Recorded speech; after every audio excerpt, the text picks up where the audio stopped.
बहुत समय पहले की बात है। एक राज्य में एक आदमी जिसका नाम राजू था, उसका जीवन बहुत गरीबी में बीत रहा था। वह जंगल से लकड़ियां बीनकर और काट कर लाता था, जिसे बाजार में बेचकर अपना जीवन बिता रहा था। राजू के दोस्त और रिश्तेदार भी बहुत कम थे। वह एक दिन बहुत उदास बैठा था।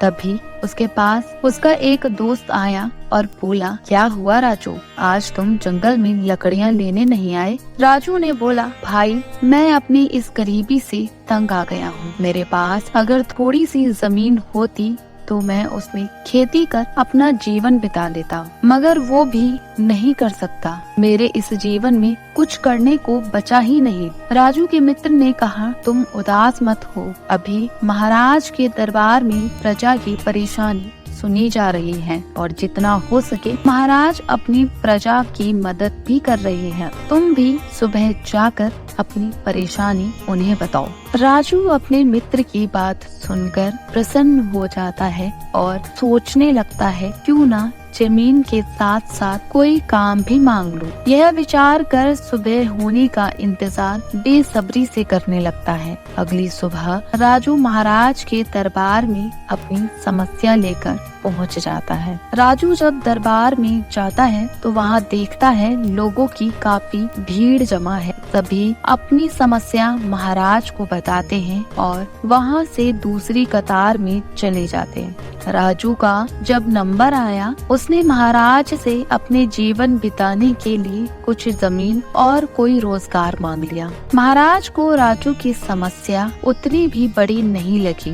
दरबार में उपस्थित सलाहकार ने भी महाराज को यही बात बोली। राजू चाहता तो सिर्फ जमीन या रोजगार मांग लेता तो भी वह अपना जीवन आराम से काट लेता, मगर उसके मन में लालच है, इसलिए उसने दोनों चीजें मांगी हैं। महाराज ने कहा, कोई बात नहीं, उस राजू को बुलाओ। राजू दरबार में दोबारा उपस्थित हुआ। महाराज ने राजू को कहा, कल सूर्योदय होने से पहले तुम महल के पीछे वाले खेत में आना, वहीं तुम्हें जमीन मिलेगी, पर याद रहे सूर्योदय से पहले। सभी दरबारी महाराज की बात चुपचाप सुन रहे थे। राजू खुशी खुशी अपने घर चला जाता है। वह अगली सुबह महाराज के बताई जगह पर उपस्थित हो जाता है। वहाँ महाराज पहले से मंत्री और कुछ सिपाहियों के साथ उपस्थित थे। राजू को देखते ही महाराज बोले, आ गए राजू, तुम ध्यान से सुनो मेरी बात। सूर्य उगते ही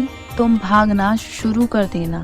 सूर्य डूबने के पहले तक जितना दूर दौड़ोगे वह सारी जमीन तुम्हारी। पर याद रहे, तुम जितना दूर दौड़ोगे तुम दौड़ सकते हो, पर याद रहे लौटकर तुम्हें वापस यहीं आना होगा, तभी जमीन तुम्हें मिलेगी। राजू महाराज की बात सुनते ही खुशी से पागल हो जाता है। सूर्य उगते ही वह राजू दौड़ना शुरू कर देता है। दौड़ते दौड़ते दोपहर हो जाती है और राजू थक जाता है। फिर सोचता है, थोड़ी दूर और दौड़ लेता हूँ, कल से मैं भी महाराज की तरह लोगों को सलाह दिया करूँगा। जिसके पास धन होता है लोग उसी से सलाह भी लेते हैं। मेरे पास तो कोई भी नहीं आता। जब मैं भी धनवान हो जाऊंगा तो मुझे भी आराम ही करना है। भागते भागते राजू बहुत दूर निकल जाता है। तभी उसे अचानक याद आता है कि उसे वापस भी लौटना है, तभी जमीन उसे मिलेगी। तब तक राजू थक चुका होता है और उसके लाख चाहने से उसके पैर अब उसका साथ नहीं दे पा रहे और राजू जमीन पर गिर जाता है और उसका दम निकल जाता है। महाराज यह सब दूर से ही देख रहे थे। राजू जब जमीन पर गिरा तो महाराज अपने सिपाहियों के साथ राजू के पास उसे देखने आ जाते हैं। सिपाही राजू को उठाता है, तभी बोलता है, महाराज यह तो मर चुका है। महाराज बोलते हैं, इसे 2 गज जमीन चाहिए थी, खामखा यह इतनी मेहनत कर रहा था, इसकी लालच की वजह से यह मर गया। यह चाहता तो थोड़ी दूर दौड़कर वापस आ जाता और जमीन ले लेता, पर इसके मन में हमारा आधा राज्य चाहिए था, तभी यह इतनी दूर तक दौड़ आया। इस कहानी से हमें यह सीख मिलती है कि लालच बुरी बला है। अगर आपको हमारी कहानी अच्छी लगी तो इसे लाइक और शेयर जरूर करें, साथ ही चैनल को सब्सक्राइब करना ना भूलें।